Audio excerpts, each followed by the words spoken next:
Di dunia yang serba cepat ini, produk baru tuh muncul hampir setiap hari. Nah, pernah kepikiran nggak sih gimana caranya perusahaan bisa terus-terusan berinovasi tanpa tekor?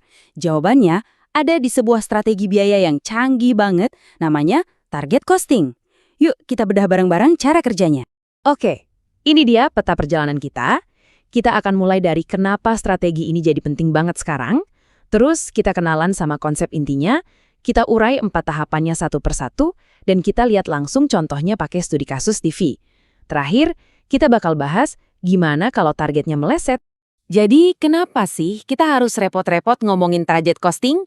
Nah, ini semua karena ada tantangan yang unik banget yang dihadapi sama semua perusahaan di zaman sekarang. Coba deh lihat di sekitar kita. Teknologi itu larinya kenceng banget. Akibatnya, umur sebuah produk jadi pendek banget. Ponsel yang kita bangga-banggain tahun ini, tahun depan udah ada model baru lagi yang lebih canggih.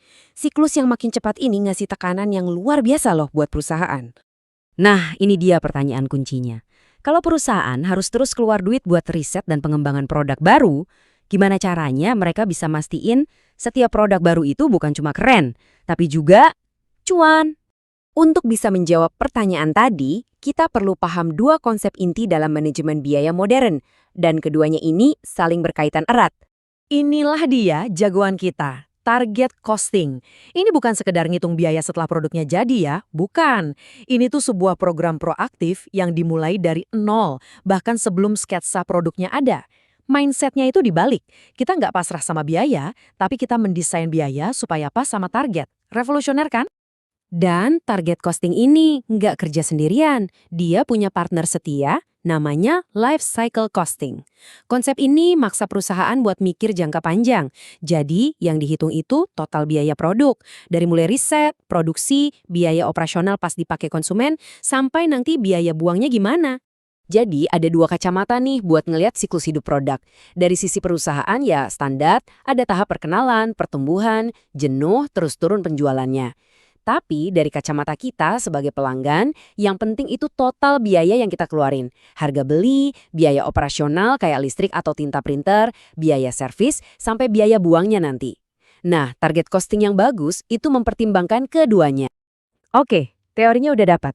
Sekarang pertanyaannya, gimana cara perusahaan ngejalanin ini di dunia nyata? Prosesnya itu sistematis banget, lewat 4 tahapan dari hulu ke hilir. Prosesnya itu keren banget, karena mulainya bukan dari pabrik, tapi dari pasar. Pertama, mereka tentukan biaya berdasarkan kemauan pasar.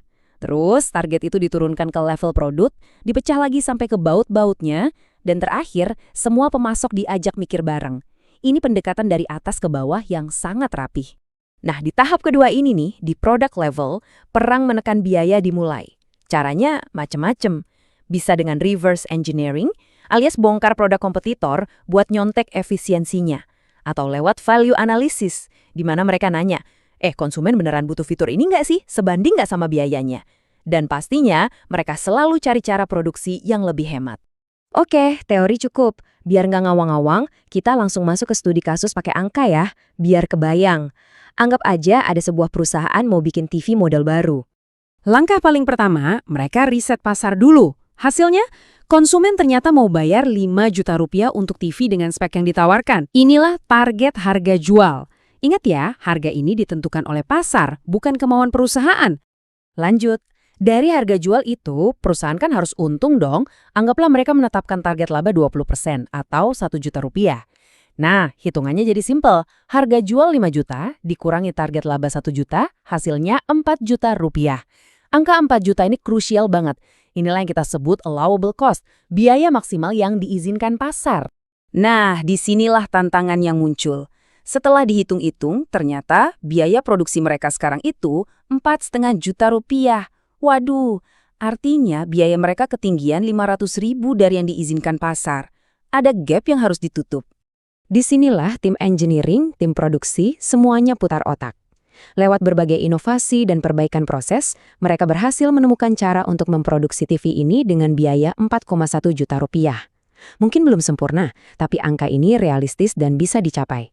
Angka inilah yang jadi pegangan internal mereka, yang disebut target cost. Tapi tunggu dulu, masih ada PR nih. Biaya yang diizinkan pasar kan 4 juta. Sementara target internal mereka 4,1 juta, masih ada selisih 100.000 kan? Nah, selisih ini nggak dilupain gitu aja.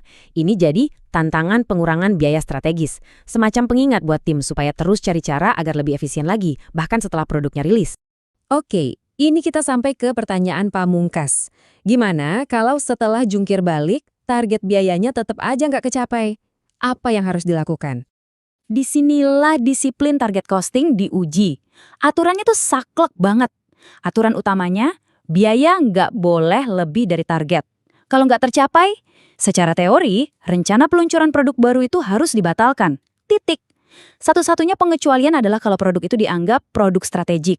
Misalnya produk yang penting banget buat ngalahin pesaing. Kalau kasusnya gitu, produknya boleh tetap dibuat. Tapi ya, harus rela untungnya lebih kecil. Dan disinilah letak dilema utama pengembangan produk modern. Target costing ini kan alat yang luar biasa buat efisiensi.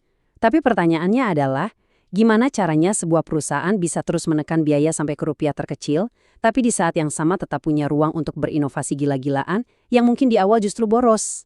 Ini adalah tantangan abadi yang harus dihadapi setiap inovator.